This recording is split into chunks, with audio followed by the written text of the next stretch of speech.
Good morning. Good morning. Thank you for attending our regularly scheduled board meeting. Today is Thursday, August 7th, 2025, approximately 9 a.m. If you would all please stand for the prayer and the pledge. Father God, is up once again, Father, the County Board of County Commissioners and the citizens of our great county, the state of Florida and the United States of America. We ask that you bless people all the way from the White House to the White House. Let us make good decisions. All of our food today be respectful of each other, knowing that you are here in the purpose. We ask you to continue to let your Holy Ghost bless us and guide us. In Jesus' name, amen. Amen. Pledge allegiance to the flag, the United States of America, to the republic for which it stands, one nation under God, indivisible, with liberty and justice for all.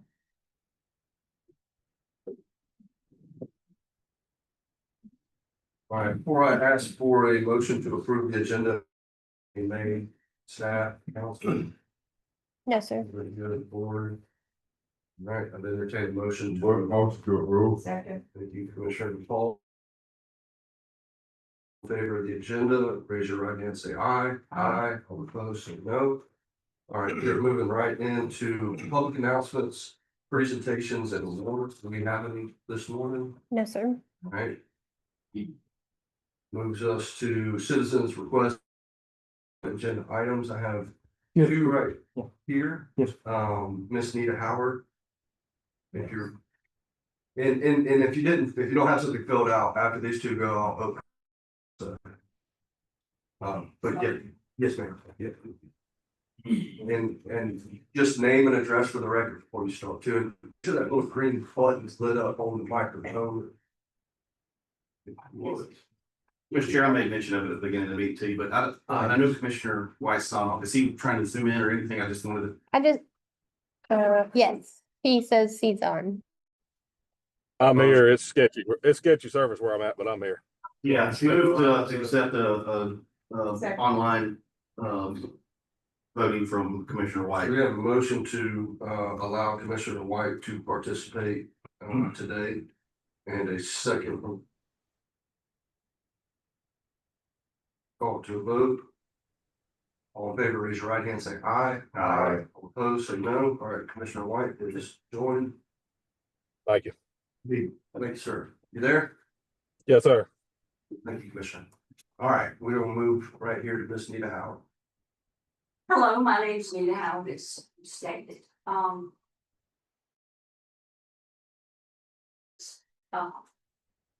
live at 204 Drifton Woods Road. And without any notices or anything from any commissioners or any help at all whatsoever, there is a proposed propane farm. I'm not talking about 2 tanks. Farm, as in many tanks. Excuse me for my way. Needless to say, I'm not home. You see me shaking.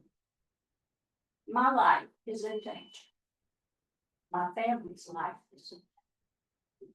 My husband is 80 years old, spent 26 years serving this nation. We should not grant it. You do not put petroleum facilities or propane facilities, and I've checked all this out, in and around me. Only they don't.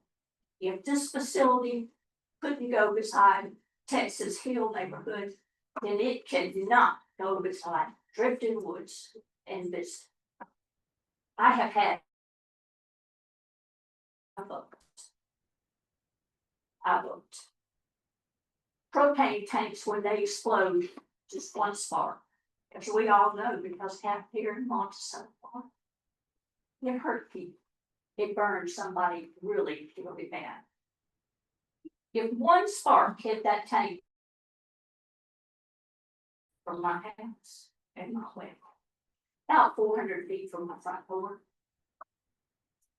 There'd be nothing left of me, my family, my husband. This is wrong.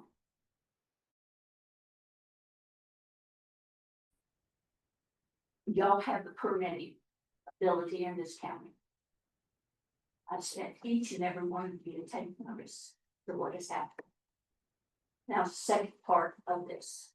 For years, I have asked the county commissioner to do something about years, about the flooding that they have caused in my house. I was originally 6 to 8 inches above the ground. But because of the constant water flow through the industrial park, building after building after building. I'm not against businesses. But there's a place for a business. A propane tank on 2,000 acres, I'd say, God, ask me, that's good old Southern, just it ain't safe. I will not put up with this. I will not put up with the flooding anymore. I have come to you and asked you to start representing in the daylight. You're going to have something like a facility up against a neighborhood. How did that little weed plant go over in Waukeena?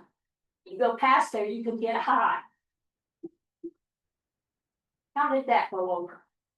Your planning commission needs to think. And by the way, one of your planning commissioners owns this facility that I'm talking. That's an ethics violation. I'm not happy today. I'll say you.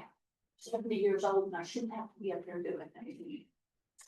I've done my day in this time and helped people and done all I can do for them. And now all I wanted to do in my life, play my little guitar, sing my songs, live my life with my son, my grandson, my daughter, my family. There are other families out there. There are senior citizens out there, but there are a lot of voters out there. We voted. I went to the polls for representation, not kept in the dark about something like this. Today they're out there putting a tank in. I wasn't notified. 1,000-pound propane tank. Look it up. Look it up on Google, for heaven's sakes. This has to stop. I'm tired of it. I want something done about the flooding quickly. Hurricane season is upon us. They fell down because of y'all out there in the yard. He was sick for weeks trying to stop the water from coming in our house. He's 80 years old, 26-year veteran. Deserves better. I deserve better. Now, I appreciate your help with this because I don't want to have to come up here again. Thank you. Thank you, Ms. Nikki. Is it, Ms. Manny, if we can get Jeffrey over to where she's at and look at the water, there's what these issues are. Yes, sir. And as far as the propane tank, David's here as well. He's not aware of it. No, we don't have any development applications for anything in that area. The planning commission hasn't heard anything, nor have I received any phone calls. So do we need to send Justin McCoy down there to? Yeah, I'll have him go and investigate. About sending the sheriff down there if you don't have a phone. Also, you'll notice that there is no building permit on the site, as there are on the others. My father built houses. You can't build anywhere in the United States without a building permit. Excuse me. Thank you, Ms. Nita. We will get code enforcement over there to check that situation out, and we will get the road department over there to check out the flooding issue. Can I say one more thing? Please, up to the podium, please. Again, I've checked this out. The permitting process lies right here. The only person over you is the governor. Well, Miss Nita, now, if we don't get a permit to us and they do it and we don't, you know. That's what I'm saying. All those- So all those if things. you allow the permit, that's where the buck stops. And then the So I think we've got a plan of action for this. I would appreciate Thank- it. thank And you. also 30-foot buffer that was mowed down by DEP, put it there about 25 years ago. And said there was no record of it. But as usual, it probably is destroyed. I know at one time there wasn't even neighborhood in the clerk's office anymore. All right, Ms. Ingram. I'm sorry, Yeah. but it's frustrating to know that your life is in danger because you need the representation. And when people get older, they especially need it. But my family is the most important thing in the world to me. Yes, ma'am. We feel you. And we- Sorry, Yeah, I'm you're sorry. fine. Thank you. Mr. Chair, Yes, ma'am. on that, I too, as the rest of the board, we share Ms. Need's concerns, and we want your family to be safe. Now, when your code enforcement officer go out there, does he have the power, if they are doing, like you say, actually building something and these propane tanks are already being installed, does he have the power to do a stop work order? Yes, sir. But he'll work with the building official. They have stop work orders. Please let us know, keep us in the loop. Yeah, yeah. You know, all Sure. right? Can you So that they report. Sir? Who's the chairman? Next meeting, Yes, sir. I'm not. that'll be 2 weeks from today.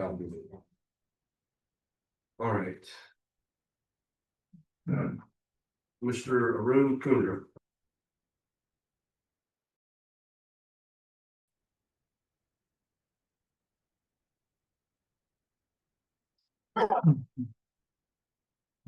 Good morning. About comprehensive plan amendment, not just like this. So the one I wrote was about my comments for the comprehensive plan. Do you want me to speak now? I would be. Whatever you need to say, Mr. Kundra. Normally it would wait for when we talk about the comp plan, but whatever you prefer to do. Yeah, that's fine. We'll wait for the comp plan. Let's do that. Thank you. Thank you.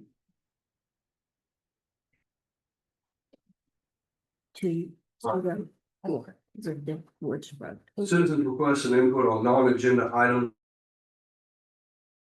Okay.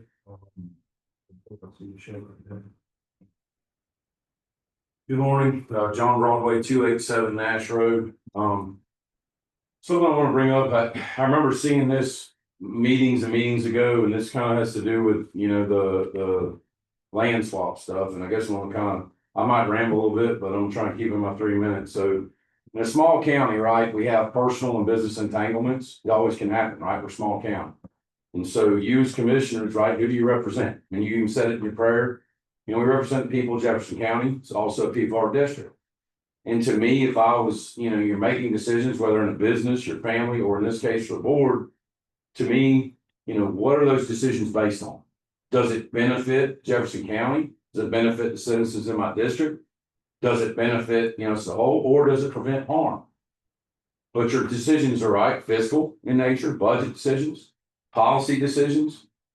So those citizens elected you to represent them, right? And according to the kind of thing with hearsay. So how are those decisions made? So kind of a backstory, I started looking at this thing, and it's kind of has to do with this whole land swap thing. Initially, it was a surplus property, and I can say first and foremost on the record, I'm in disagreement of us getting rid of good, valuable land on US 19. But I started digging into it. If you look at the property appraiser's map, and I said, okay, well, who stands to benefit? Who in the county is going to benefit if we swap it? Why would we get rid of this land that already has an egress for road and bridge? So I started looking. There's a tract of land behind this proposed swap. It's owned by a company called J&B Farms. Go on sunbiz.org, figure out who's J&B Farms. Thad Bashir's, J&B Farms. Everybody knows Thad Bashir, Simpson's Nursery, True Leaf, right? So again, looking at it, I'm not a realtor. I'm not in real estate. But if I wanted a tract of land that's 400 acres, wouldn't I want a sufficient easement to allow access to that tract of land? And right, it'll make it more valuable. Because if I have an easement, right now, what can I do? I can now develop this tract of land. So in looking at this surplus, swap, whatever thing is, How is that benefiting us as a county? Remember, all the citizens elected you guys. Seems to me if we were to do some swap, I want you to sell to us, the taxpayers and the citizens of Jefferson County, sell to us. How is this gonna benefit the county by getting rid of useful, valuable land with US 19 frontage, safely, a safe egress already existing? And so, I mean, I look at that, I'm like, how does this benefit us? And, what does that do? We look at this mission statement. Is that benefiting everybody in the county?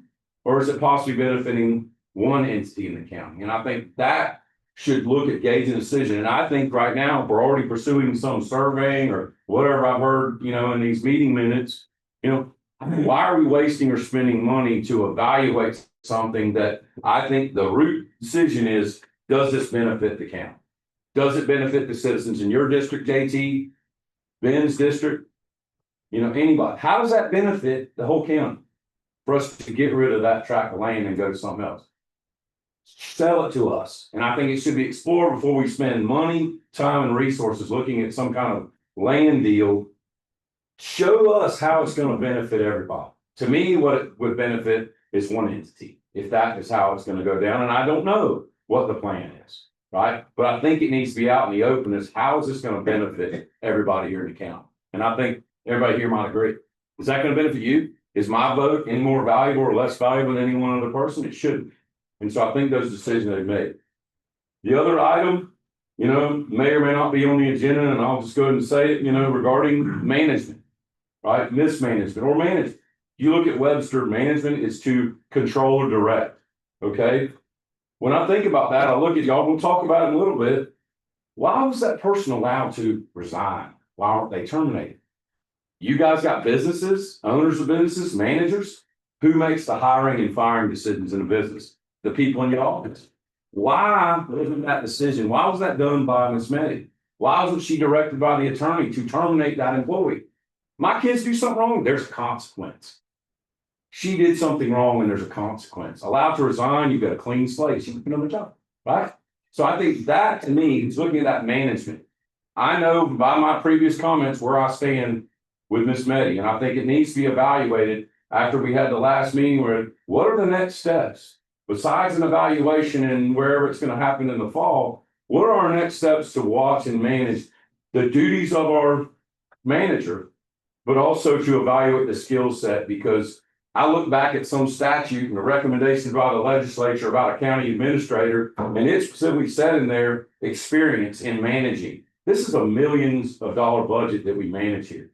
Does Ms. Meddy have that experience? And I think I'm going to do my best to try and make a position to you guys that we need to look at how are we moving forward? Are we allowing somebody to have on the job training? How are we moving forward to figure out how can we evaluate daily, weekly, monthly? What metrics are we going to set to look at how that's done? Because in my eyes, that was her job to terminate that employee. And I could be wrong. Is it his job? Is it your job? No. Austin's got a business. JT's got a business. JT's the owner, but JT's the manager. JT's job is to hire and fire people. Not sure about your background, but again, hire and fire, hire and fire, hire and fire. So the people under your control, you should have that control. And back to the definition of management, control or direct. If you're not controlling or directing, you're not managing. So what is the next steps? What is our plan of action? Are we defining what is the defined duties of our county manager? And how are we watching and making sure those duties are done as they should be, whether it's public records, notifications, whatever's done. And I know that's, something we're gonna look down the road, it's gonna be talked about again, but that's my opinion. And I think we got to really evaluate how does it benefit the county and how do we evaluate what we're doing and how we're spending money as somebody that's supposed to manage the efforts of our county. Thank you. Thank you, Mr. Bromley. Thank you for being Well, yes, ma'am. Good morning. My name is Michelle Strawbridge Gutch. I live at 660 West Washington Street. And I am here to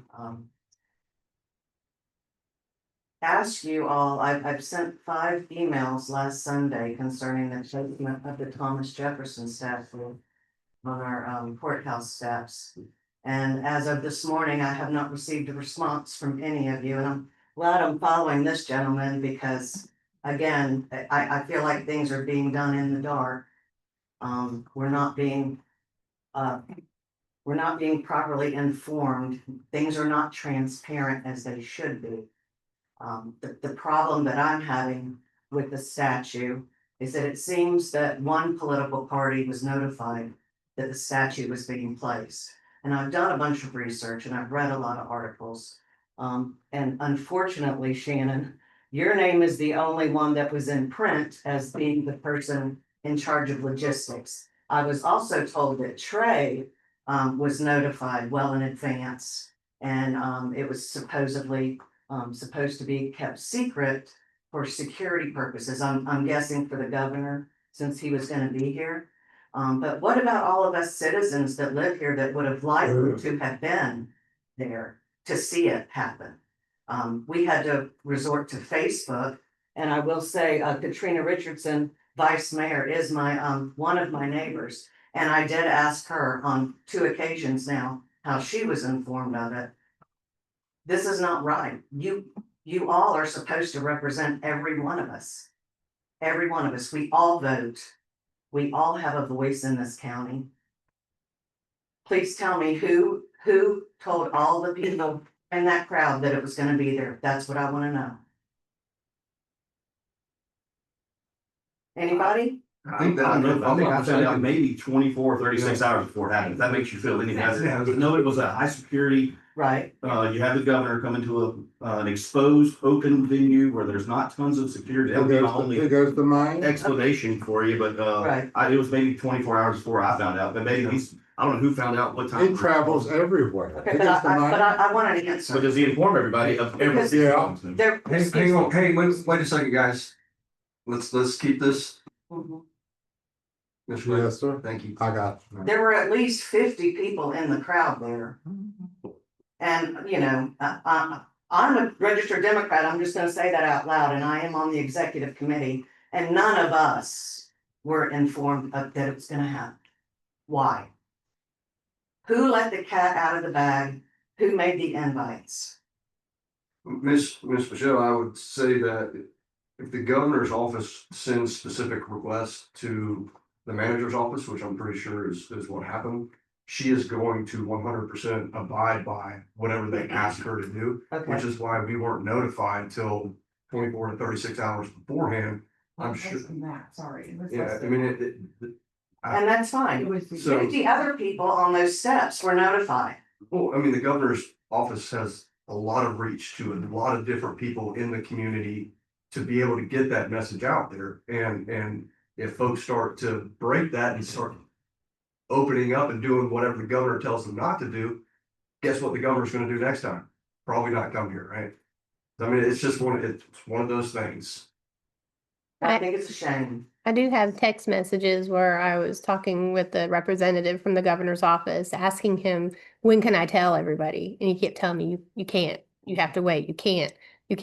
Well, a lot of our local citizens got the word from somewhere, and I think that's very unfair. Did you ask them? Maybe I don't know these Okay. people.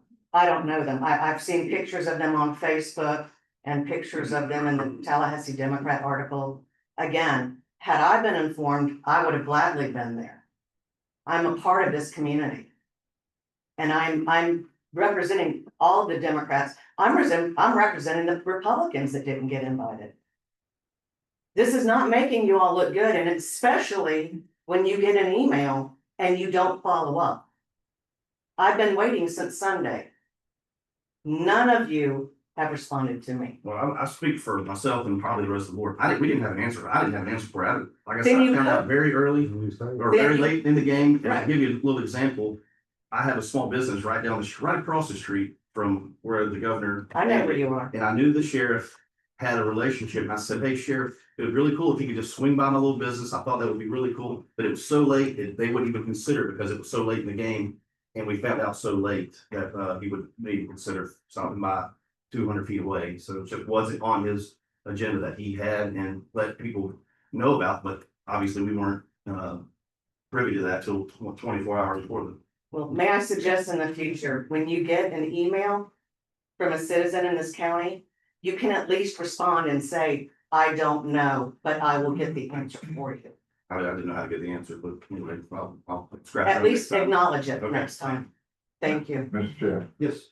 ma'am, Yes. I usually try to answer everybody. When I get one, whether they're Republican, whether they're Democrat, I'm a fellow Democrat, and I thank for what you're doing for us. And for the Republicans, as you say, you know, what good things you're doing impacts everybody here in the community.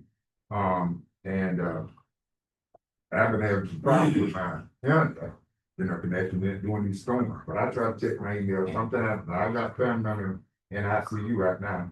And that's the one of the reasons that, you know, really, I'm here with that. But I usually try to answer every email, you know, regardless of whatever of the person's political affiliation. And I share your concerns. But then, like my colleagues here on the board saying, when I got the word about Thomas Jefferson statue, it was the very last minute to That's us right. as well. And we were told it was like top security because of, you know, the governor coming down. So, Thank you for your time. yeah, thank you so much. Thank you. All right, any other citizens requests on non-agenda items this morning? Going once, going twice, anybody online? Oh, yeah, we do have Miss Cindy online would like to speak. Go ahead, Miss Cindy.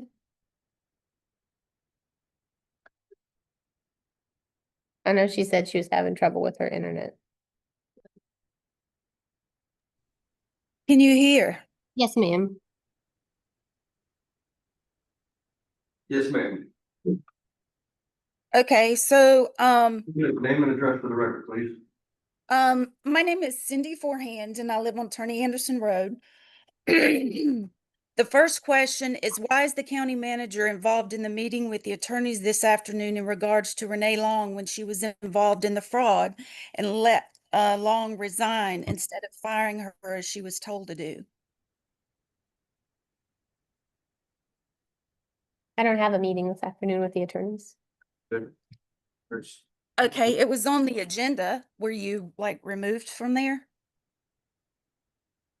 There's, I'm not quite sure what you're seeing. There is a discussion about restitution on there, but no meeting that I'm aware of or anybody. Okay, well, it said it was a private meeting with the attorneys, a closed door meeting at 4:30. There is an executive session for August 21st. There is an executive session at the next meeting, but that's for that's for those. Correct. Okay, that's for something totally different. Okay, when I read on the agenda about Renee Long, she was on there. So I'm just gonna say, I don't think she should be at that meeting about Renee Long. Okay, Also- that is not, there's not a meeting there. So, Ms. Moran, do you have, other topics? Yeah, I sure do.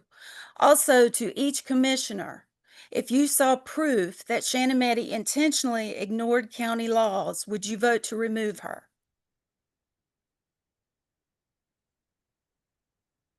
We're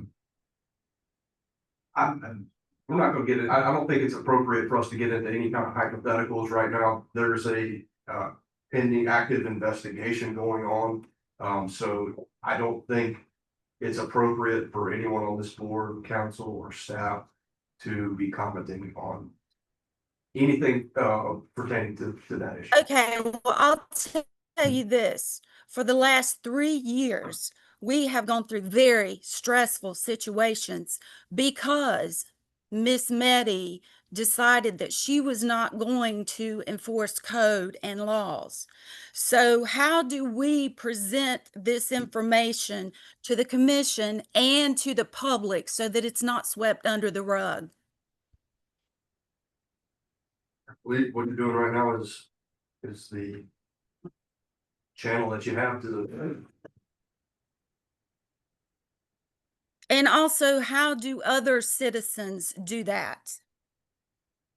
I always encourage folks to please show up to our public meetings anytime you can. The more public input, the more participation we have, the more efficient and effective I believe we can be. It's why I push so hard for our meetings to be put on social media, live streams, so more people can get involved, more people can watch. We've had a lot of changes in the last 2.5 years around here, and you know, it hasn't been perfect or pretty, but we're moving in the right direction, I feel like, and that's all we can do.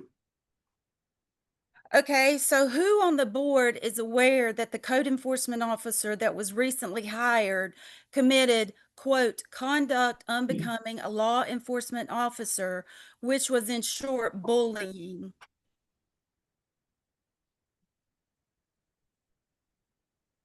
Yeah, I don't have any comments Was anybody on the board aware of that? of our code enforcement hire. Yeah, the code enforcement officer that was hired, Yes, who ma'am. has been bullying us. And it has not been, we have not been able to bring that to anybody's attention. Council, what's your recommendation with this conversation, the way it's going?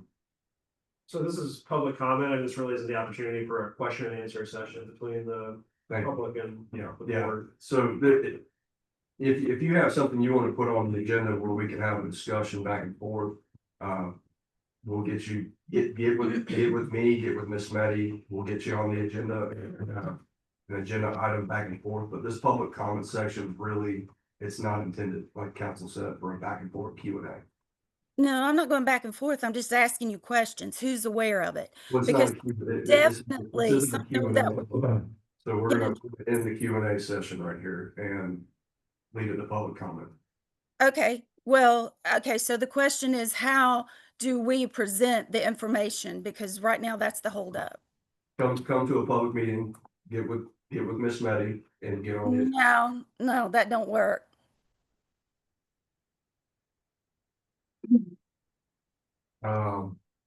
She's the problem.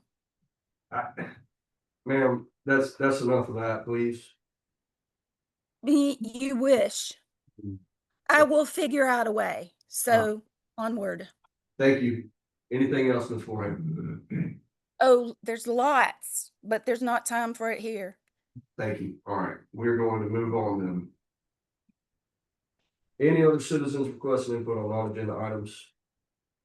We're moving on. Consent agenda, before I ask for a motion to approve, I didn't get the meeting minutes, so I would ask that B be pulled off with consent. I didn't see.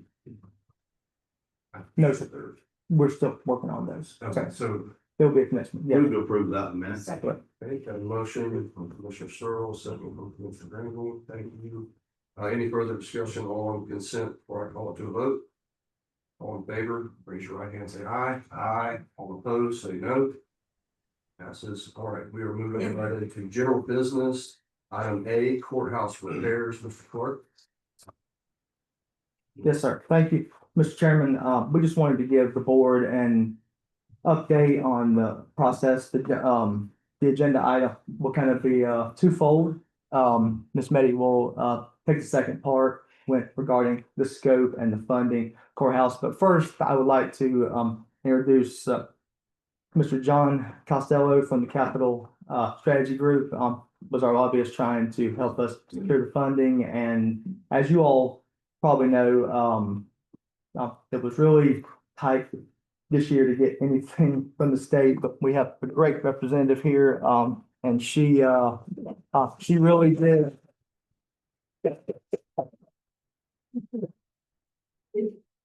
She pushed for our funding, and against all odds, we got it. So I want to thank her, but I'll let John kind of go through the process of where we got here. So, John, it's all yours.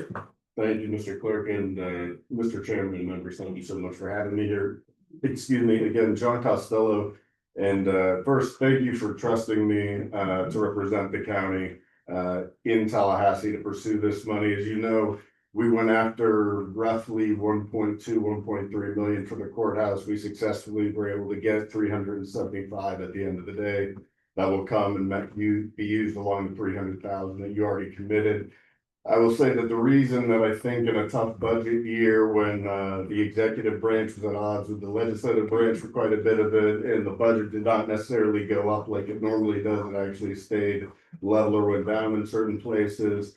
The reason you all were able to get the money that you did was a combination of the work that was done by your own staff and the team to put matching dollars in there, highlight the fact that you all are committed, you've got skin in the game.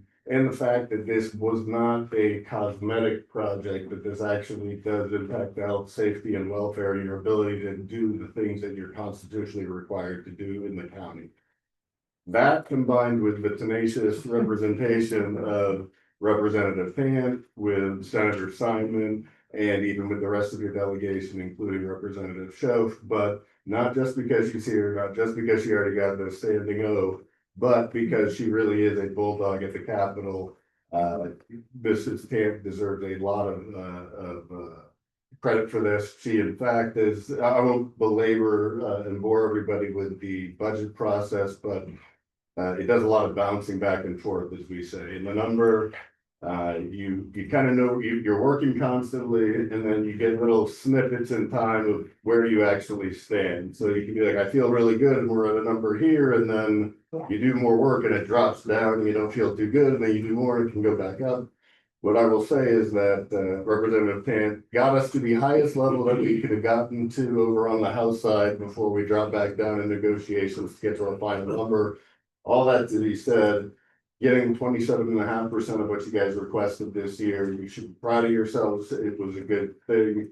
I would not hesitate if I were you all to go back next year with a good story about how you draw the money down, put it towards your project with your money, and pursue continuation funding to try and finish this. And just working with the state in general, it's an opportunity to show that you can take the state money, do a very good job, show results, and that should help you also in the future as to pursue any other funding, because it makes it easier for the state to feel like they're putting money somewhere that they can trust and be spent well. So again, thank you so much for allowing me to represent you and pursue this money. Working with your delegation, I can take very little credit other than trying to just be the quarterback and hand off to the all-stars that I've got in the backfield or playing receiver. So happy to answer any questions, but it's been an honor, and happy to do anything else I can to help you out. Thanks. Thank you for that. If I could make one, thank you for that comments, John. I'm sorry that my voice, I'm caught this summer cold, but nobody ever wants. Anyway, I wanted to also say that we have, of course, John was exactly right. We did get it as high as we did in the House, and then just things between the House and the Senate was almost kind of all interesting this year. But I will say that we do have a really excellent budget silo chair, who is very sympathetic to small counties. He's from a small county. He's a former judge, former general. And so he really wanted us to have more than we were able to get. And so I think that we should pursue more funding for next session for his while we've got him in that chair. So, and along with John, I want to also rate that I'm very honored to represent this county. It's a pleasure and gift. Thank you for everything you did.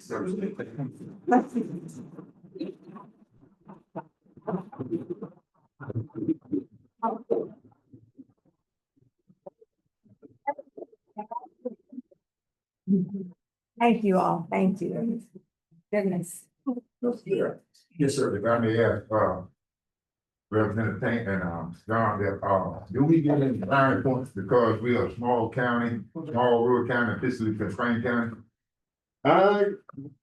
Get any leverage from that in order to be able to get this money?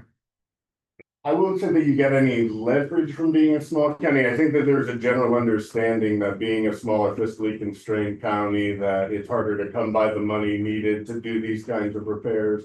I think the fact that you, like I said, put up the matching dollars to the degree that you could really does help. So when you say we don't have a lot of money, but recognize even though we don't have money, we're going to put some of ours towards it before we ask for additional help. That did help. And as the representative said, and then I'll turn it over to her to finish answering the question, is Representative Maney, who is chair of the appropriations silo that this is under, being from Okaloosa County, being a former judge, he was very sympathetic, so I think both the financial situation of the county, being a panhandle county, his background, his relationship with your local representative, all of those things came together, and as Representative Cantor said, and I will echo, don't waste the opportunity that you have in this second session of his chairmanship. I think you guys can go back and working with the representative, probably finish the job of getting the money to finish the courthouse. Because you've got a really good partner there that if you foster that relationship, I think you guys get to see it bear more fruit.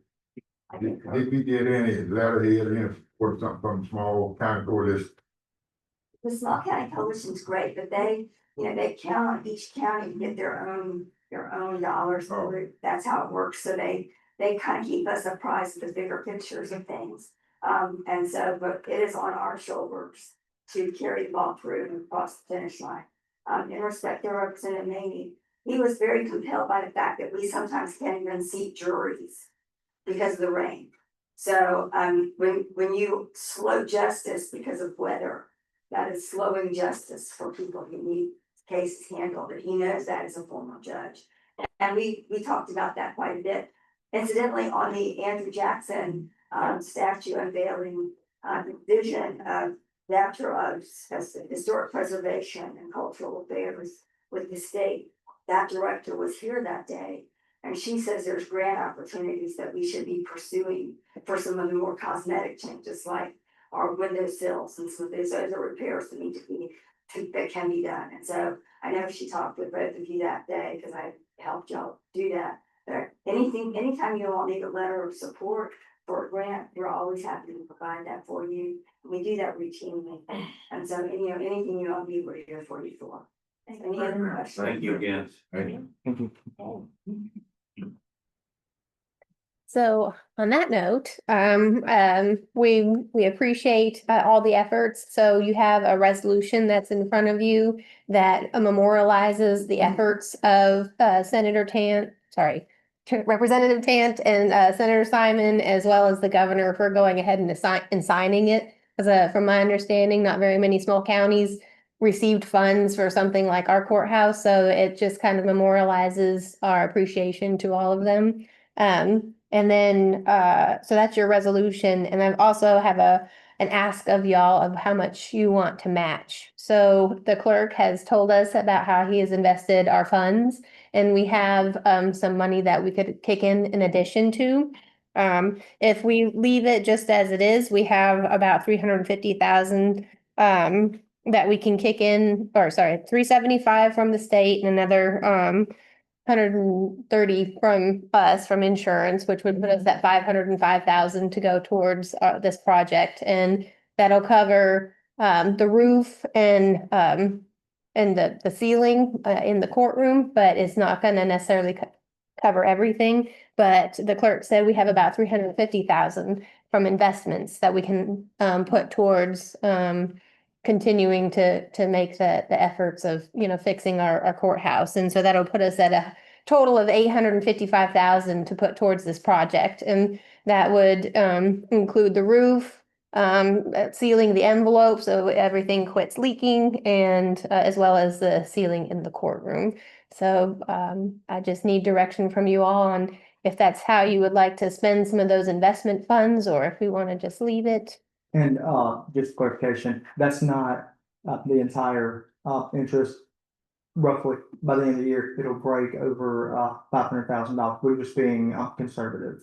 with That's that. incredible. Mr. Clark, yeah, my first comments are just to commend you for those investment strategies that we've done and enforced, and that's incredible that we got that much money. But my only thought is that we save some of those funds to match next year for a continuation, or do we move it all forward? That's my question. Maybe John, you want to weigh in on that, John? Commissioner Graham, you have a comment? I was just gonna say, is that the total amount that we have to work with, the 350, or is there No, more than ma'am, that? that's just what Y'all felt comfortable? we just That's what we decided, felt correct, but probably unless there's a huge interest cut right from the Fed, we're gonna hit the $500,000 mark for interest total. I'm gonna probably be a little more than that, but So we would have room for next year. that's There's something to be growing in the pot. Okay. if we roll Yeah, that. feel comfortable. I'm with you. And to be clear, that's money that we've never invested before, correct? Right. And this is Correct. incredible. All right. Real quickly, just to answer your question, I think it's important that the county hold back something roughly equivalent to 20% of whatever the difference is that we're gonna be asking for next year. So just using round numbers, if we're asking for 1 million, having 200,000 that we could put towards whatever we bring down. So I would keep that in mind, but short of that, I think anything that you have now that you can spend to address the problem, go ahead and do it, but I would have 20% that you feel confident you can keep in a pocket to try and match whatever you try and pull down next year. And again, you have an early session next year, so you'll be filling out those budget forms and going for approval as early as, October, really, Yeah. starting with the forms.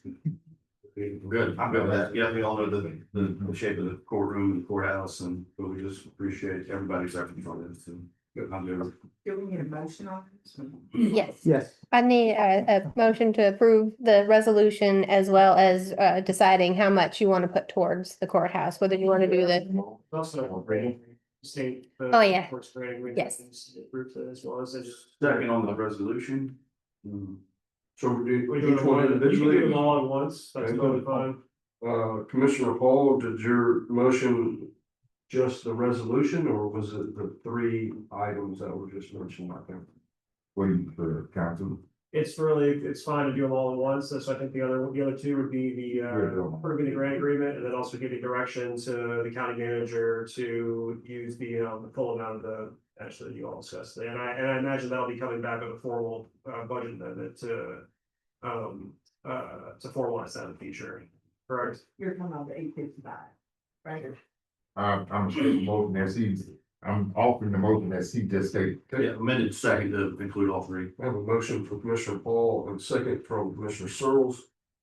Any further discussion from this board, or call it to a vote, or the audience, or online? All in favor, raise your right hand, say aye. Aye. All opposed, say no. Great job. You both. All right, item B, career source appointment. Ms. Betty? yes, we have a new member of the public that has offered to serve on our career source board. His name is Patrick Figueroa. And he's the owner of Johnston's, the new owner of Johnston's, and we think that he would do our county well. I have a motion from Commissioner Searles, second from Commissioner Granley. I will say, I think Patrick's going to be a wonderful addition. He's not only a new business owner in the community, but he also is the head baseball coach for the Jefferson Tigers. He is deeply rooted with the youth in the community, and that's incredible. And I think that's going to be a really beneficial appointment from this board to that board. So thank you all for that. So I had a motion and a second. Any further discussion from the board or the audience before I call to a vote? Being none, all in favor, raise your right hand, say aye. Aye. All opposed, say no. Passes unanimous. Thank you all. Okay, item C, comp plan transmittal hearing continues.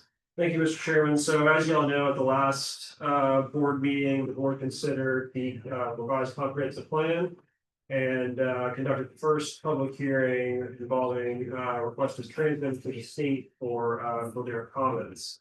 At that hearing, due to the fact that we were still waiting on the capital improvement schedule to be completed, the board voted to continue that hearing to today. As of, I believe, yesterday, that capital improvement schedule has been updated and included in your package, so it's currently in front of you. That's the last missing piece that we were waiting on to have a complete comprehensive plan. So today, I believe we are ready to continue the public hearing, and if the board so chooses to vote to transmit the comprehensive plan to the state for comments. One other point, per Commissioner Searles' comments at the last meeting, he indicated that he would like to see some more information related to clustering and conservation subdivision. So I've included some stuff to that effect in your packets. Basically, the comprehensive plan authorizes clustering and conservation subdivisions to be more formally to be more formal, like pursuant to standards more formally described in the land development code. So the comp plan is just very general on this stuff, authorizes those things, the purpose being, allow for smaller lots to be created, preserve more open space within subdivisions. It's an option that's available to developers, and by no means is it ever required that developers use conservation subdivisions for clustering. How hard is it to take clustering completely out of that? So that, Commissioner, is problematic in my view, given the environment that we're currently in post SB 180, which is that big state preemption bill that got passed this most recent legislative session that we've been talking about, which prevents the county from adopting any more burdensome or restrictive changes to its comprehensive plan, the land development code. So by taking out the clustering and conservation subdivision options that developers currently have, I think that could be viewed as more burdensome or restrictive on development rights. And therefore, if the board wanted to explore that, my recommendation would be to wait until 2027 when that preemption expires and you have free reign over your confident about development code again. Got you. Just to give everybody, y'all are familiar with the cluster. You say we were going to develop a 100-acre parcel. What you're doing is you're letting the developer get off the hook for doing all the curb and gutters and improvements all the way to the back of it. Let them get financially just do the corner of it, even though we're saving, the large part of the property, but still the impact to the local area, the homes and the stroke, everything's all going to be the same down in the small corner of that. People, lots of things are going to be smaller, but that would, in my opinion, open the door for development for somebody that couldn't financially finance the entire development, underground utilities to the back of the way that it's always been set up, Tally Hills, or you look at some of these other neighborhoods that they require that developer to go all the way with paved roads, utilities all the way out. But if they were to cluster, they'd all have the same impact on our local roads and sheriff and EMT, except you let the developer get off financially with doing very little. So it's not more, to me, what you're saying, it doesn't sound like it's more restrictive, it's just making it, If details gonna develop 500 acres, I would much rather financially have to come up with way less to cluster. It's all gonna be up front. I only gotta do so much curb and gutter, paved roads, it would let the weekend developer maybe get in the game versus the heavy hitter that's gonna do it the right way and have nice streets that's just my opinion, looking at it. Laura she was like, why would you even consider that? They're just gonna move it all. She could not see eye to eye with me on that, which is probably why I shouldn't work for us anymore, but, anyway, I would just like that, if you're telling me, hey, we need to leave it in there for now, and per statutes or whatever to be, I'm okay, but I just wanted to address that, that's what we're doing. Yeah, my recommendation would be to leave it in for now, because you're taking away an option that property owners currently have right now, which is to use those clustering and conservation subdivision provisions in your comp plan and LDC. There's stuff in there that gives them density bonuses if they do that. So these are tools that are currently available to them, and you're taking those away. That's a big issue with the statute. Mr. Chair. Yes, sir. I want to ask council something about this thing here. Now, on the cluster there, they got 100 acres. And we allow them to cluster and develop on about 25 acres. Would the other 75 acres be held in as conservation easement?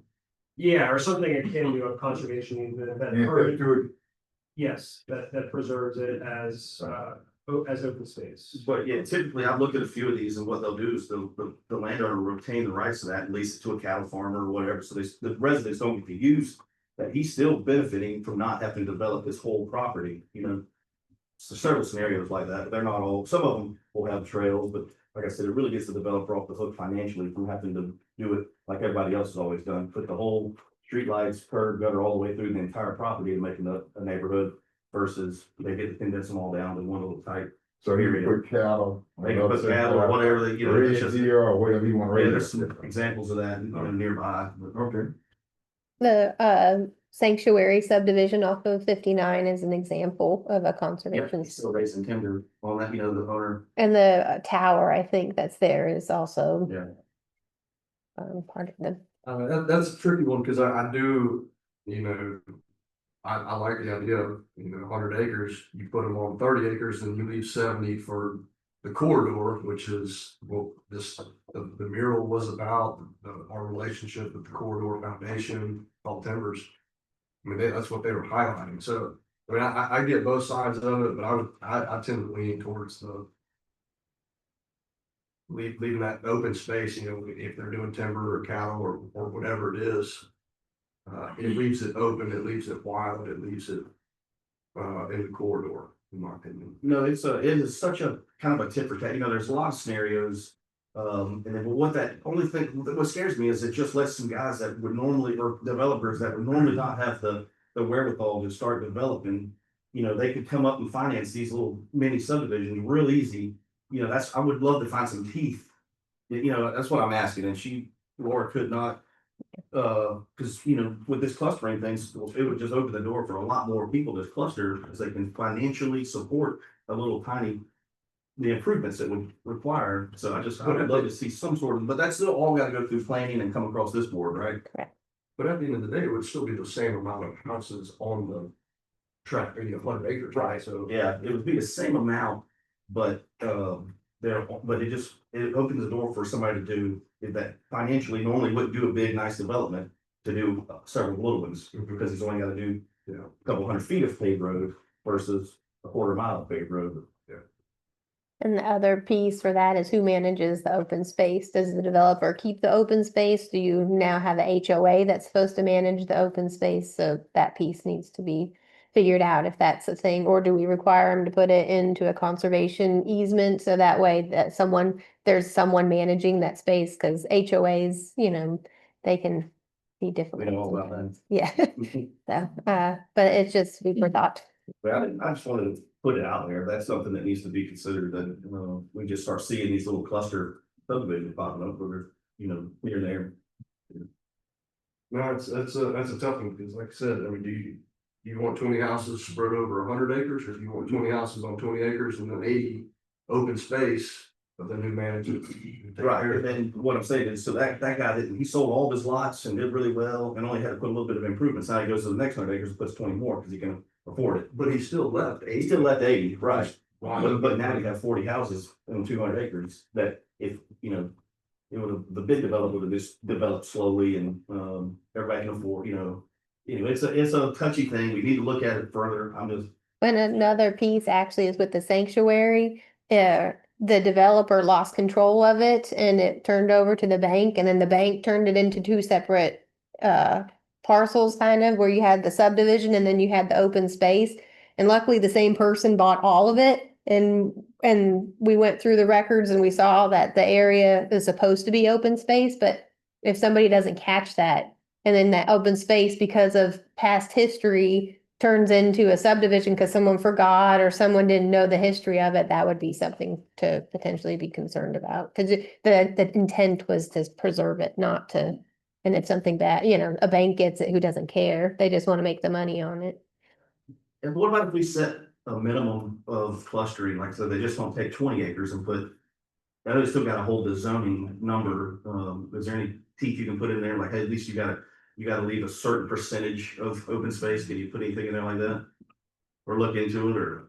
Anything that's limiting the current rights of the developer to use this stuff, I think is problematic of that statute. Okay. And while we're here, you know, we all know SB 180 passed. We are basically handcuffed until October of 27, right? So we can't amend our comp plan. Is it our land development code too? Either one of those documents until October of 27. That makes it more restrictive. And I don't think the intention of this board is to make it extremely restrictive, but we want to do our mission statement. We want to protect and preserve what we've got. So while we're here, you know, we all know we had this mural project that was unveiled last week or the week before. And what we've done is we've established a really good relationship with two companies, Tall Timbers and the Florida Wildlife Corridor Foundation, both of which hold the same values that we do here in Jefferson County. We're the Keystone County. We're the only county that runs from the Gulf of America to the Georgia line. You cut across the state. I've done this before. Sorry if you got to listen to it again, but we are the keystone of the state. And if you know what that means, we're it. You have to cross us to get anywhere across North Florida. Okay. So what I would like us to do is, for the next year and a half, 2 years, while we lead up to this October 27th date. I would like us, when that portal opens up, us to have a nice, clean, good comp plan LDC that we're all comfortable and proud of. And when that day comes, we can drop it on the desk and say, here it is, we're ready. And I would like us to, it's gonna be a tall task, but we've got an incredible planner right now. David Wheeler is doing an incredible job. And what I'd like to see is him work with some of these folks from Tall Timbers and the Florida Wildlife Corridor Foundation to help us put this comprehensive plan and land development code in a way that we're going to be proud of when that date comes. So that's I think the mission of this board for the next year and a half, 2 years, is to do behind the scenes work, get this thing ready to go. Because right now, we can't do anything. I mean, we're really just kind of landlocked on anything we want to do other than state requirements here. So let's do the other work and get ready for that October 27th date. I agree, Mr. Chair. So, I mean, if you entertain a motion to start that process now instead of kicking the can. Yeah. I'll second that. Thank you. And with that too, so I've been in talks with Tall Timbers and the Corridor Foundation about having some of their planners come and work with David and bounce ideas off. We've already got a really strong conservation element to our comp plan and LDC, like Ms. Betty just told me and showed me. But we can always expand on that and identify some other parts. So that's ultimately what I would like to see there. So that's got a motion and a second to do so. Mr. Wheeler, you good with grabbing that book? I'm ready to start today. Good deal. Thank you for everything you've done. Great job too. Yeah, you really have. I'm just blown away by all the work you've done. Okay. So got a motion and a second to do that. Is any more discussion on that before call to a vote? My only question would be if we put things through the planning commission early in the game. Go to the night. If we shop things through land development code changes and things like that through the planning commission, for instance, now or in the next 6 months, could we then bring it before the board at October 2027 and or is there a time frame that those things need to happen? That's a great question. Yeah, I think you could start the process now, certainly workshops and potentially starting the adoption process too, which as we've seen is very long. It requires multiple public hearings. So I think you could at the very least do the workshops and like you're talking about, discuss it with the planning commission, discuss it with the board, get everybody comfortable with the changes, and you could very likely also start that formal adoption process as well. Just nothing can formally be adopted until October 2027. Just one other thing I'll point out too on that October 27th date.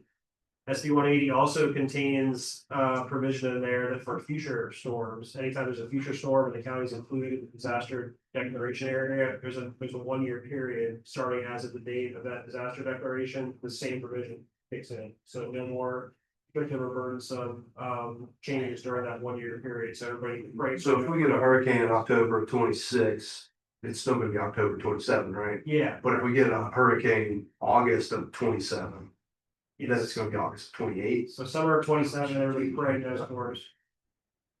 Didn't know that profession. That's tough right there. Okay, well, it is what it is. We can't do nothing about that, so we gotta live with what the hand we're dealt. So, all right. You need to vote or public comment. Yeah, public comment. Yeah. Yeah. Now, that's not going, that motion, that's not to approve this. Yeah, I think the motion was just limited to David working with okay. Timbers, Wildlife Corridor on the changes to in preparation. So, all right, so we're gonna And post dating some of these things, get them, just stacks not quite as high come crunch time. So Right. correct that. all right, good deal. Any discussion before I call that to a vote? All in favor, raise your right hand, say aye. Aye. All opposed, say no. Perfect, thanks. Passes unanimous. All right, so let's get back into actual agenda items here. I've posted the capital improvement we have up here is enhancing walking trails and lighting and stuff at the rec park. We know that we could use lots of lighting, bleachers at the arena. We've got some improvements at the courthouse as well as working on the old gym, demoing it, and all of these next to it. We've got years on when we're trying to fund these projects. It doesn't mean that we necessarily go exactly by these years, but at least gives the state a plan of what we're trying to do. And then we're also, as we go through the budget process, I would get with you guys, like we would approve this one now. I get with you all in January. If there's things that we want to look at doing, we would get those ideas. February, March, I'd get the cost of those ideas because some of them might take, some more time or whatever. And then we'll try to budget them. But it's a 5-year plan, so we're trying to do. It would be every year because it's a live document. I think in theory, you could do it more than once a year, but it's kind of your tentative plan on how you plan on spending for some big projects that maybe we don't have all the funds to take down the old gym. And so we might have to set some aside, but at least it tells the auditor, we're setting this money aside so we can do this next year, kind of a thing. Because you're not really, as a government, you're not supposed to really have a big savings like you would in a personal budget, but you need to at least tell the state what you're doing with it. At least that's how I understand a lot of that stuff. So anyways, we've also got some road paving projects on here or repaving. We've got Clinton Road. We've got Turney Anderson to be repaved, Tunnel or Tyndall, sorry, Goldberg. And these roads were State Line Road and Peter Brown Lane. Those are the roads that we've got on here. Those came from Jeffrey with the road department those are the ones that either are really old and we're having to put lots of cold patch on, or they're just requiring a lot of maintenance. And so that's where that came from. Yes, that are not eligible for scrap. But I want to say Peter Brown isn't paved all the way through. So if we pave the middle, then it will become eligible for a scrap project. So we would just. You're gonna put in capital improvement plan? I don't know if we have Would to. that be in the road? It would be just road improvements. So. And then the last one, we've got the A building improvements. Sorry, it's kind of small. But the A building improvements, it maps everything out for the next 5 to 6 years. And a lot of the A building stuff is contingent upon receiving the grants from the Division of State with the historical division. So, this is just your tentative. We can change it, but at least it gives us a plan to submit with our comp plan. We're looking for a motion to approve this. Yes, sir. And that motion is to approve transmittal of the entire Yes, sir. contract with the With state. the capital improvements. Thank you. I have a motion from Commissioner Searle, a second from Commissioner Granley. Mr. Kundra, do you want to come up and speak on what you wanted to talk about? Thank you, Mr. Chairman and Commissioners. My name is Arun Kundra, and I'm from 2716 Campbell Road. I own a business there, and I went through the draft, whatever. I'm not an attorney, but try to understand the comp report. The Lloyd Historic District, and I wrote my comments, and you have my comment, is spread out, and I think we should. And I love history, and I think we should preserve all the historic things in there. We should identify them more specifically, what we are trying to protect them, and we should identify them. I did a historic survey from a specialist to come and look into my site, and they did not find anything historic on that one. And I have that with me, I can do that. So let's look into that more specifically and what we need to protect there. And my other request is that the whole southwest corner, which is surrounded by 3 roads, I-10 on one side, Highway 59 and Old Road Road, be designated as interstate business zone. Because it does not affect any other part of the county, but that will create a lot of jobs and good businesses. And I think we should consider that to do that. We do not have much business zones in this county to create jobs and tax strategy. That, in that piece of part, that's your property you're talking about, the rezoning? Yeah, that's my property, but I think the whole area in there are a lot of other houses too. But majority of it is, yes, is my property. That's around 170 acres. 170 acres, yes. And that was my third point. And the other one is that Jefferson County is growing, a lot of new houses, Heritage Hills, and all those people are coming in there with beautiful homes and nice developments, but they have no place to go to eat. There are no daycares, there are no facilities for them. They all go to Tallahassee for that. And I think we should look into, that would help developing from that point of view, nice businesses and a lot of jobs in that area. And I have with me two of my employees who will speak from when I talk to them about jobs, and they came in, they volunteered to come in here, so they will speak themselves. Thank you, Mr. Cooper. I think it would be beneficial. My name is Danielle Williams. I'm from Lloyd, 1539 Wild Turkey Run. I think it would be beneficial to bring more establishments to the area, because like for me, I have medical problems. I can't keep going to Tallahassee daily. I'm just grateful that I have a job here in Lloyd for the time being, and I'm also a caretaker, so it would be a lot easier for things to be convenient here in Monticello and Lloyd. Thank you, Mr. Hilliard. My name is David Brown. I live at 2875 Lloyd Creek Road for 23 years now. I came here, Jefferson hired me, and I've been working there ever since. And this truck stop that used to be there on his property, it supposedly before he took over it, there was a bankruptcy on them.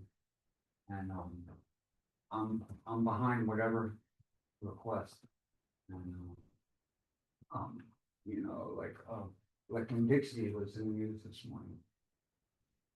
Not representing them, but if they're gonna close, there's already a problem, and you know, more businesses like this will help, you know, people looking for work and hopefully town growth, our town growth would be nice. Yes, sir. Thank you. Thank you. Thank you, Commissioners. May I say a couple of more lines? Yes. I come across, I've been here for more than 25 years. And in that time, many people have come in and said, oh, the old truck stop was my first job. And including one of the old, past commissioners has said that. So I think we need to bring jobs in this area, and they are, so I employ about 10 people now. When we had the truck stop, we employed about 50. So they are all local people here. Those many of them cannot travel to Tallahassee, and back forth is expensive and it takes time taking. So I would need your help to do that. I think Lloyd can do it, create some good jobs and good funding for it. And again, I think our at least time is limited and this earth, we will not be remembered by names, but we'll be remembered by deeds, what we do. And I think we should do good deeds, good things for people. Thank you. Thank you, Mr. Cooper. Thank you. All right, any other public comment before I call it to a vote? Anybody online? All right, all in favor, raise your right hand, say aye. Aye. All opposed, say no. Passes unanimous. All right, thank you. Moving on, item D, Big Bend Transit. Ready? Thank you, Commissioner, Chairman. We have before you, as you requested at the last meeting, to go ahead and do a 6-month extension with Big Bend. Yep. Motion. Searle, second from Commissioner Gramling. Any further discussion from the board on this item or the audience or online? Good deal. All right, all in favor, raise your right hand, say aye. Aye. All opposed, say no. All right, item E, Winn-Dixie resolution. Yes, ma'am. Go ahead. Okay, it's just the resolution to, yeah. From Commissioner Searle, second from Commissioner Gramling. Any further discussion on that from the board, audience, online? All in favor, raise your right hand, say aye. Aye. All opposed, say no. Passes unanimous. Thank you. All right, item F, executive session, August 21st. Thank you, Mr. Chairman. Pursuant to section 286.011 Florida statutes, I am hereby advising the board that I desire advice concerning some negotiations and or litigation strategy concerning litigation expenditures and the following pending litigation matters to which the county is party. Solero Land Company LLC, v. Jefferson County, is case number 2025 CA 55 pending in the second judicial circuit. This is the truck stop litigation.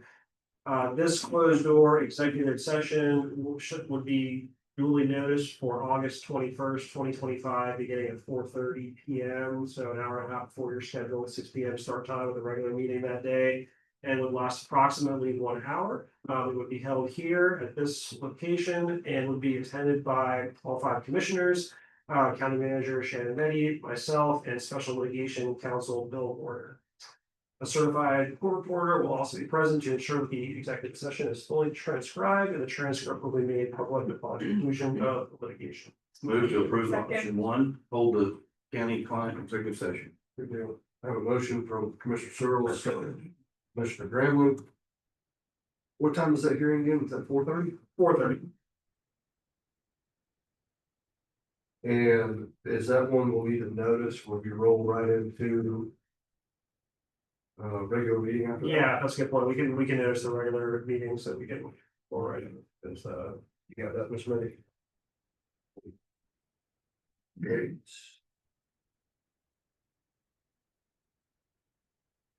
I have a motion with a second to approve that, executive session, August 21st at 4:30, and then give the roll right after that, ended into meeting. Right, any further discussion before I call to a vote from the board? Audience, online, all in favor, raise your deal. Item G, direction for restitution. Council, before you go down here, we didn't discuss this. Active investigation right now. Wouldn't it make more sense that we don't discuss this until that's done? Yeah, I was gonna speak to that a little bit during this item. So you can pursue dual tracks, the criminal, this was referred to law enforcement for the board's direction after the last meeting, and they are investigating. But you can, while that's playing out, the county also has the option, you're not forced to, we have the option of also pursuing the dual track of civil recovery against this law. I would like to see this board wait until we get some more information out of the investigation before we pursue. I agree. Okay, all right, so We just table this. We table it and come so we back. get some, Thank you, guys. Okay. appreciate that. All right, we don't need to vote that now. Okay. All right, item H. EMS grant for life pack. Move to approve. Second. Mr. Searles, Paul, second, any discussion from board, audience, online? Who was your second? We Mr. thank Chairman? you. Thank you, thank you. Gentlemen, that's right. For all y'all do, thank y'all. All right, all in favor, raise your right hand, say aye. Aye. All opposed, say no, passes unanimous, good deal. Item I, grant opportunity discussion. So, as we do not have a grant, manager type person on staff anymore, I have been working with WSB for some potential grant opportunities. Before you have, 3 opportunities that we feel like we can move forward with. Miss Chandra is here to support me. She's with WSB. So just so you know her, and she can say hi, say hi. Yeah. She can answer more technical questions. So three of the grants that we have identified that we could potentially go after would be a rural infrastructure fund grant. And this would be, the deadline is September 5th. And this would be for park improvements, which we would gear towards the lighting. And so we would look at lighting not only the pickleball court, but the parking area as well. And then we created a field off to the side for soccer and football. And we can't use them because it's the winter time and we don't have any lights over there. So we would like to be able to utilize those fields. So we would put lights over there. So that's, yes. So that would, that's an opportunity that we have available. If we were to move forward with this, particular grant, WSB said they can assist us in doing so, but, they would charge, $7,000 to do the grant, but it's for a $375,000 grant is what we would, potentially be going for. That'd be based off if we get it. Can you help me there? That would actually be for the grant writing services, there's no guarantee that you'll get it, but we've been working very diligently to identify grants that fit your county, based on fiscally constrained rural. The lighting that she talked about, it is a safety concern, and so that's pretty much what we identified those grants to make sure that we would put our best foot forward. There's no guarantee, right? Is there a match on that? I believe there was a small match, but there's a waiver opportunity. Right. And I'm sorry, what does that mean? we could apply for a waiver, so we didn't have to do the math. And with us being a fiscally constrained county, and this is actually also from Florida Commerce is where this grant comes from, which is actually a grant that Representative Tant had told us about that we could apply for. So I'm sure that she can help us move this through if it is something that we decide to pursue. So, Move to approve option 1, apply for the okay. You wanna know what the other one is? I got three. No, that is the 7,000. Oh, it was just all part of one. It's through the, no problem. And then the other one is Rebuild Florida, and it has to do with storms and infrastructure. And this one actually would be for the guardrails that were damaged. Commissioner Hosford, you had mentioned those a couple of times, and I know that they're throughout the county. So we would look at fixing those guardrails, and this grant would cost $9,000 for us to apply for, and it's through Rebuild Florida Infrastructure Repair Program. And I'm sorry, is there a next? This one, I want to say, believe the rebuild order. yeah, I don't think this one does. So, and then this information is in the agenda, so you can look at it more closely later if you would like. So, yes, sir. Yeah, of course. Sorry. Just a random side, talking about guardrails, did we do the full inventory of all those for next time? So we can submit them pretty efficiently? I'm not sure, but I will make sure that we get them done. Would that be something we put Dustin on? Maybe, Cause that's a really thorough detailed list, cause you have to have every county on guardrail, every sign, I know, we worked on, when Miss Paula Carroll was here, she worked on an inventory for, helping the road department with, our roads themselves. And cause, before storms, you have to kind of have a before and after, so we can, that's why. Yes. I think that's why some of those guardrails slip. I will, get him on that if we haven't done it. Part of me feels like we might have started it, yeah. We're about to get into the meat of it. Yes, sir. And then the last grant is the Florida Division of Historical Resources. And that's one that we actually have open currently with the A building. And this could be something we apply for at a later date, if you all are interested. But the two that you mentioned are the most time pressing. I feel like those are the two that are most beneficial. Yeah, I'll go ahead and that motion will stand for both grants. Okay, it's motion for Commissioner Searle, second for Commissioner Grambling. Um. Any further discussion from the board? Yes, sir, I want to ask the Commissioner items there about that recreation, talk about recreation improvements with the lighting and everything. Yes, sir. Recreation park, I have some neighbors there and she had it on the last agenda, and thanks so much Yes, for the that. splash pad. Kind of minute. About the splash pad. Greenville got one, Disney World, Disneyland, I'm getting so many citizens asking about a splash pad. And you don't need a lifeguard, right, for the splash pad, you know what I'm talking about, right? I know what you're talking about. Right, the water is just enough out of the town. Well, Greenville got one, Mayo got one, District County got one, why can't Jefferson County get us one? Because it's getting harder every year, it seems, It I is, mean, seems like we need it's to going to be able to get cool off harder. Yes. without the liability of anybody drown. I haven't heard of anybody drowning, no thing. Well, is it that you're asking whether or not we can give you the plans for one, or are you looking for a grant opportunity for one? I'm just looking for a grant opportunity, I'm not trying We to. can definitely look for. You're right, yeah, Yes. just do some research on, you know what I mean? I'll And, do that. Miss Davis, you're gonna be bringing us some. Cost estimates, yes, for the next meeting. I didn't get all the numbers I needed. I apologize. Yep.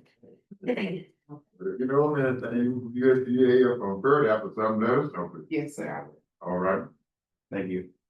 And please, if you guys have other ideas or you hear from the citizens on improvements they would like to see, I would like to keep moving forward with whatever grant opportunities we can. I have one thing I would say, and it's just because at the T-Mobile deal with that bureau, they had their grant person there and they were saying that they had a bunch of different grants for all kinds of small town community stuff. Sure. And lighting was specifically one of them. I know there's a match to it to do what we did with them. I think it'd be interesting in seeing what they have to say about something like that as well. I just wanted to say, Shannon and I, or Miss Meddy and I have been, having recurring meetings about grants. And we're actually will be submitting another exhaustive list of grants that you all are, available for. And so once I give that to her, she can share it with you all and you guys just decide whether or not they fit, your priorities. Good deal. Thank you. Very good. All right. So I have a motion and a second, and we are, any further discussion from the board or the audience? Or online before I call it to the vote. Mr. Good, come on. I think having murals is a great idea. And I have seen it in some places, but I think our county has done a great job. I would also incorporate that in my place.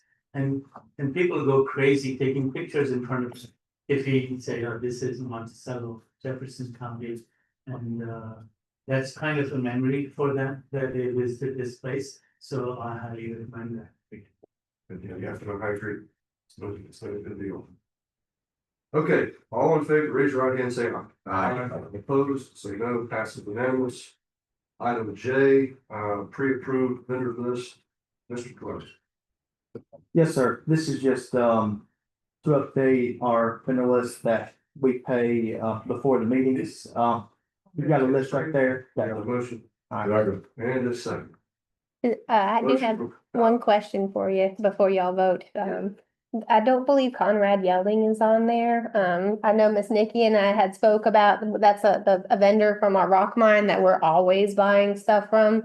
And this was yesterday, I'm sorry. Okay. I didn't mean to throw you off. That's fine. But I didn't know if we could add that to the pre-approved vendor list. I know it's a last I'm minute fine with thing. that if the board chooses to, Amend my motion to include. Conrad Yelling. Conrad. I mean, my second. We got a amended motion and second. Mr. Brandon and Mr. Paul. Any further discussion from the board or the audience? All in favor, raise your right hand, say aye. Aye. Passes 3-0. That's all we need right there, council, 3-0. Cool. Very good. Okay, item K, insurance rates. Okay, yes. So we have two insurance rate proposals. One of them is a 8.8% increase, and then the other one is a 5.4% increase. A little background with the 8.8 increase, the cost to the board is approximately 103,000, and all the constitutionals together is about 90,000. And that's us. We would take on all the costs. There's no cost increase to the employees, copay, everything stays the same. But our broker was able to work a 5.4% increase, which would be take us from 103 to 63,000. And then for the constitutionals, take us from 90 to 62,000. So it's a big cost saving. The only caveat is that the employees' copay would be a little bit more. And I have that spreadsheet. On a few items. Correct. I can go over those if you want. I pulled that spreadsheet up. But I think there's 4 items that you'll see an increase on. Specialist visits will go from $25 copay to a 40. Behavioral health and substance copay. Hospital, 150 to 250. The ER waive, I don't know what 20% coin is. What does that mean? Sorry. That's for the Oh, observation. okay, sorry, thank you. And then the urgent care goes from 20 to 25, but those are our only, and then rehab goes from 25 to 40. But all the rest of the copays stay the same. The cost to the employee stays the same. It's just that the board won't have to eat quite as much when with the insurance increase. Can you speak on to what that is gonna look like affecting our employees and what they're, how many employees we have that use specialized, not gonna go up? Sure. Good morning, thank you, Chairman and Commissioners. So, obviously, we wanted you to budget originally for about 9.7%. CHP came back at 8.8. With this change, you're at about that 5.9% increase from a difference, from a specialist copay from what we're getting from CHP. It's not gonna really impact too many people. You're only going up $15 there for those employees. That's really the most impact you're gonna have for those employees. As Ms. Meddy said, that's not gonna change their premium. You would actually incur that cost. Total, she has the breakdown between the county and the employee breakdown, but from a whole, when you're looking at totals, I've got about 120 employees. Most of that cost is coming on the employee, only at 88 employees currently. This number obviously adjusts throughout the years based on terminations, new hires, and things of that nature. But the increase to move to the plan overall as a whole is about $112,000. And then all of your other lines of coverage are in their rate pool. Any questions from the board?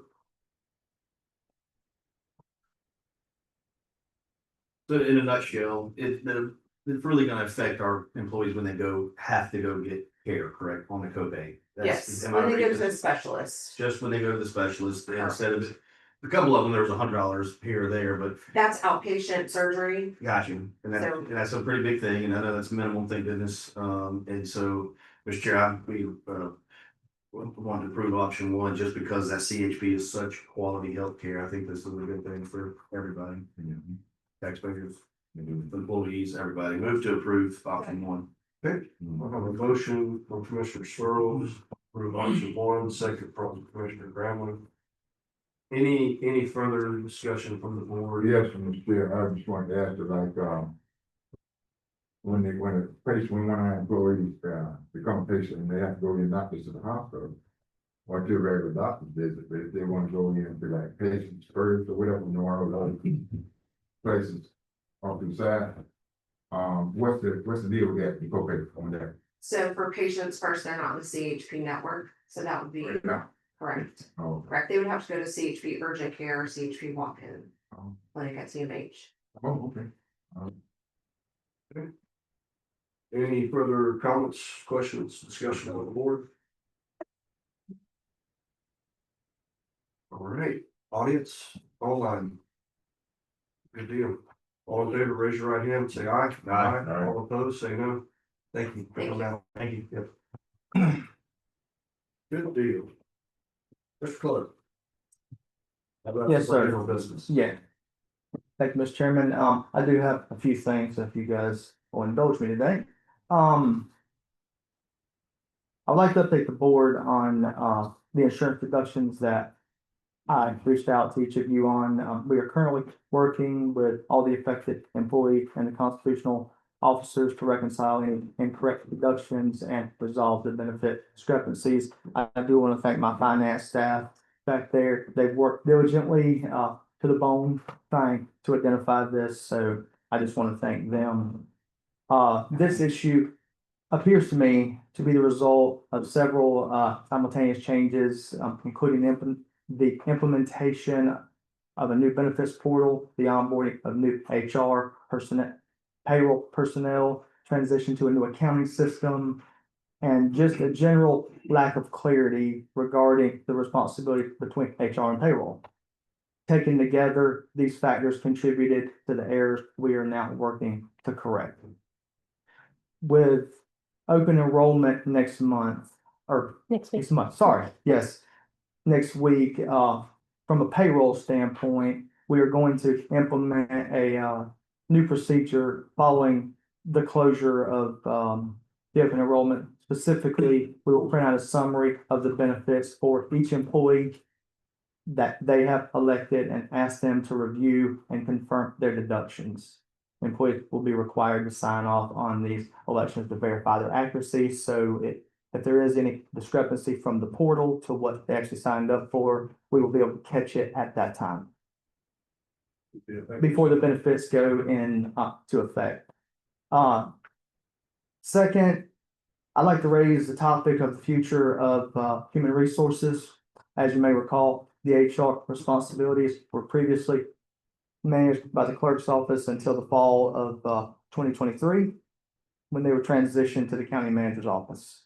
After discussing the matter with Ms. Meddy, I believe that consolidating HR and payroll under the same office could improve communication and coordination, helping reduce the likelihood of errors. I am seeking input from the board as to whether you would like the clerk's office to resume this responsibility. Thank you, Mr. Clerk. Me and you had this discussion and, so on the record, I totally agree. I think it's a function that should be in the clerk's office. Like you said, they're so intertwined with payroll, it's really hard to separate. It's probably why we had some of the problems we did. So I totally agree putting that back, in your court. Don't want to throw too much at you at one time. I know you got a lot going on. So anything we can do to help make that transition over there, I would really like to see us all get behind, supporting that HR back to the clerk's office. Mr. Chair, I'll make a motion, go ahead and move that HR back to the clerk's office. Okay. A motion from Commissioner Searles and second from Commissioner Hall. This non-agenda item will be unanimous.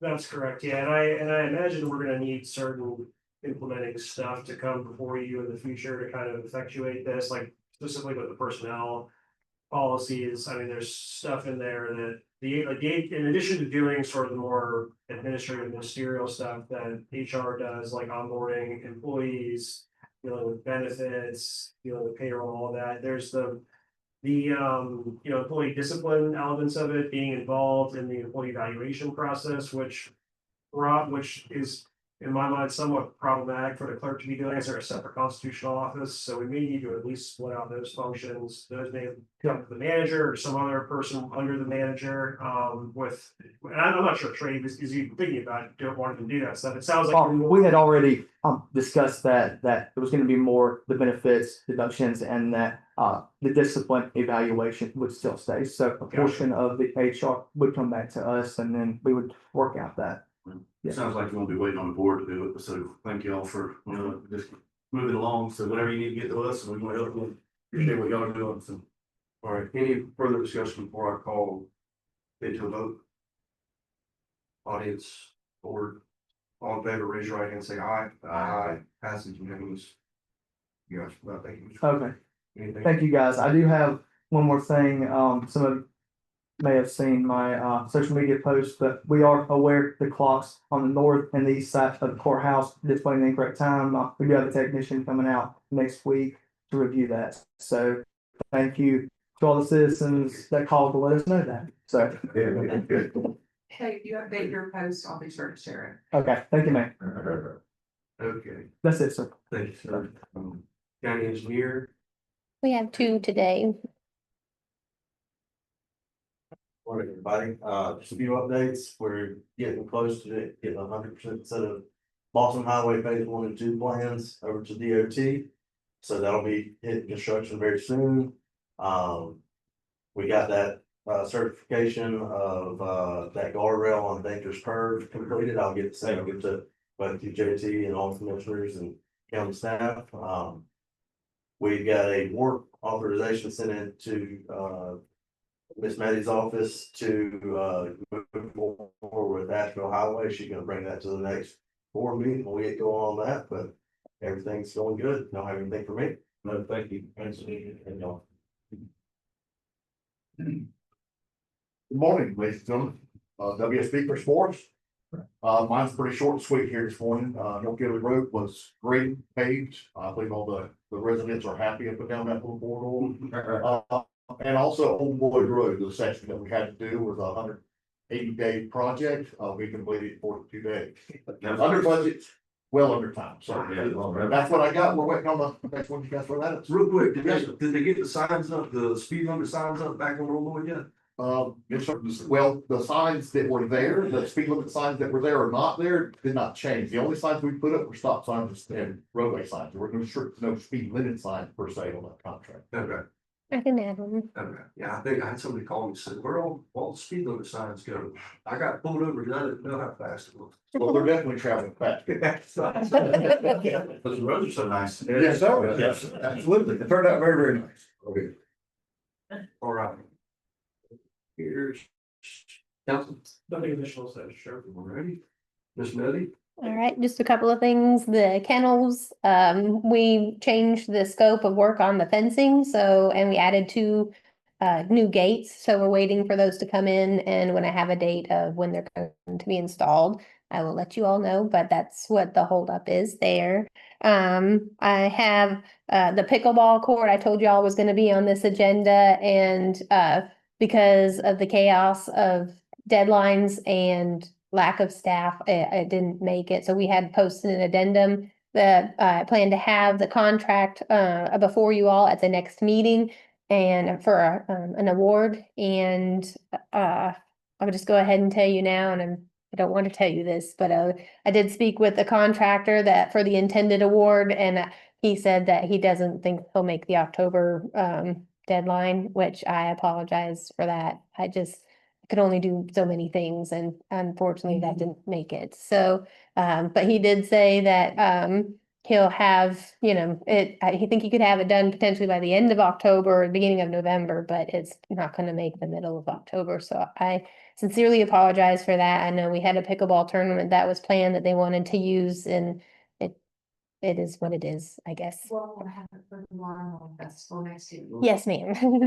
Great. So, and then I have had a tech here twice this week working on the internet in this building. It's still not better yet. The best way that my non-techie way to describe of what's happening is there's like air in the line, so it's just extremely unstable. They're trying to fix it, and we're trying to get Comcast here instead of CenturyLink because CenturyLink doesn't seem to care. So we're working on it. Hopefully it'll be. Can you call Comcast? Give me a number. What's it gonna take to get fiber to this building? We're working on it. I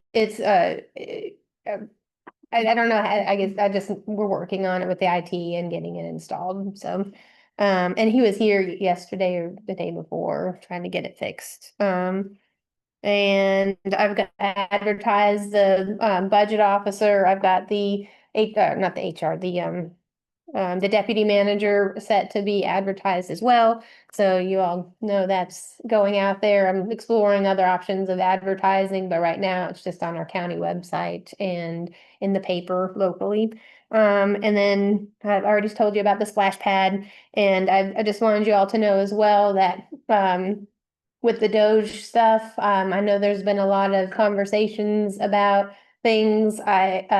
I sent them a request for an extension, but apparently I sent it to the wrong email address. So that's what some of the confusion was, but we have since been in contact with them directly. Everything, as far as I have been told, everything is still good. They're not upset with Jefferson County. They know that we're going through some staffing shortages, and I really want to thank Trey and the other constitutionals for all their help in getting all of the Doge documents in as needed. We're a community together, and one thing that I really enjoy about this community is the fact that we do work together and we have each other's backs, and it's not about an individual, it's about a community as a whole. So I really appreciate the fact that everyone is doing that for us. So shout out to Trey and his staff and everyone else that's helping, because yes, Miss Angela Gray, she has been instrumental in helping us get through all of this. So,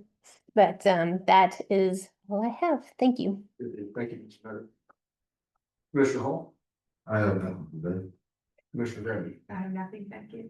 Commissioner Searles. Yes, Mr. Chair, I got one thing. I'd like to get an update, and I know it got kind of cloudy there for a minute. How the funds and the extension, I think we were granted from our Commissioner Hosford, myself, the road going into the sheriff for the private roads grant.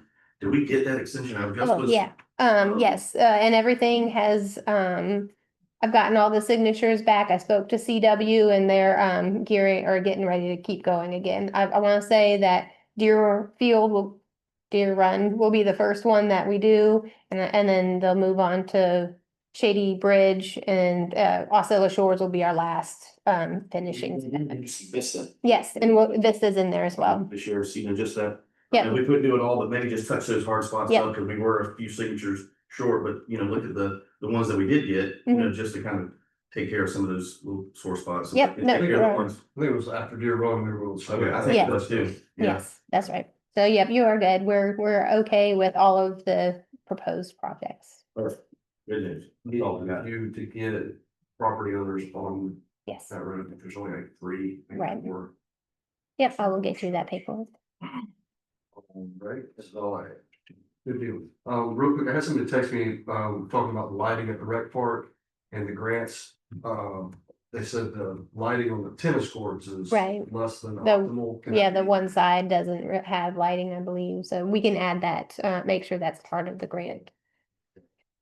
And then I just wanted to thank Miss Meddy and Lily Schweer for we had the mural unveiling, last Friday. I think it's 2 Fridays now. Whatever that Friday was. It was a wonderful event. It really highlighted what we like and love here. But to me, it also extended that relationship that we have with Tall Timbers and the Florida Wildlife Corridor Foundation. And I think that's what's going to ultimately open the door to get that assistance to help, or just, to participate in the comp plan and LDC. But it was a really lovely event for those who didn't get to make it. If you didn't, you would have seen Shannon and Lily out there throwing up giant tents, 10 times the size now, sweating and working really hard to put together a really nice event. And it was fantastic. There's a lot of people there. So that's all I had. Just want to say thank you, and entertain a motion to So adjourn. moved, Mr. Chair. Good morning. Yeah.